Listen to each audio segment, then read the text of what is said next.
teman-teman, perkenalkan nama saya Dika dengan NIM 032024010118. Saya merupakan mahasiswa program studi pendidikan geografi.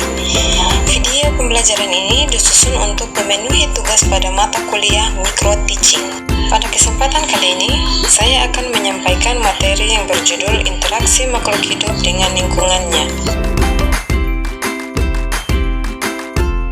Selanjutnya, kita akan membahas poin A, yaitu pengertian interaksi makhluk hidup dengan lingkungannya. Interaksi makhluk hidup dengan lingkungannya adalah hubungan timbal balik antara makhluk hidup dengan makhluk hidup lainnya, maupun dengan lingkungan di sekitarnya. Interaksi ini terjadi karena setiap makhluk hidup membutuhkan makanan, air, udara, tempat tinggal, dan kondisi lingkungan yang sesuai untuk bertahan hidup.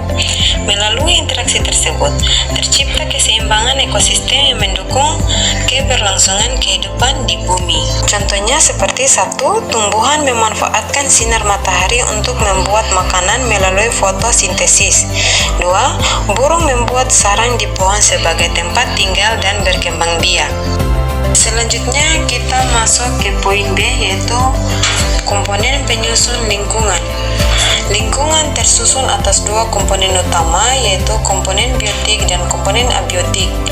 Komponen biotik adalah suatu makhluk hidup yang ada di lingkungan seperti manusia, hewan, tumbuhan, jamur, dan bakteri. Sementara komponen abiotik adalah benda tak hidup yang mendukung kehidupan seperti air, tanah, udara, sinar matahari, suhu, dan batuan. Contohnya seperti tumbuhan, yaitu biotik, membutuhkan air, tanah, dan udara. Sedangkan sinar matahari atau abiotik untuk tumbuhan dan berkembang.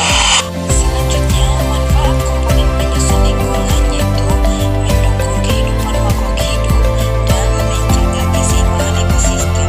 Komponen biotik berperan dalam rantai makanan serta berbagai proses kehidupan.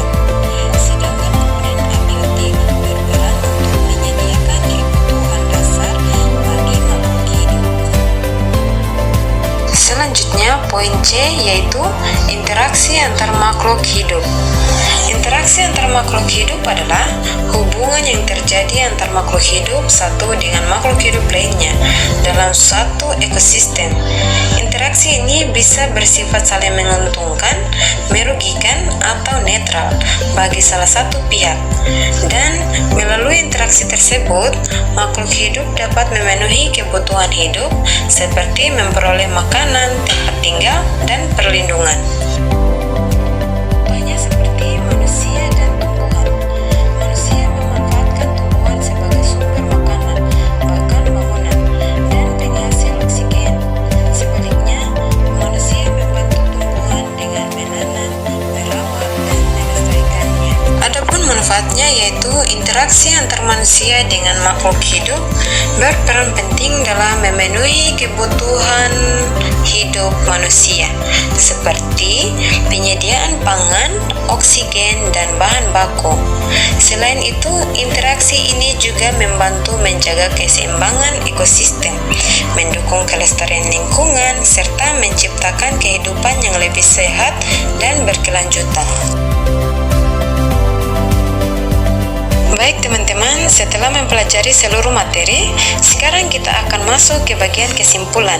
Mari kita simak rangkuman materi yang telah dipelajari. Kesimpulannya yaitu, interaksi makhluk hidup dengan lingkungannya merupakan hubungan saling memengaruhi antara makhluk hidup dan lingkungan sekitar.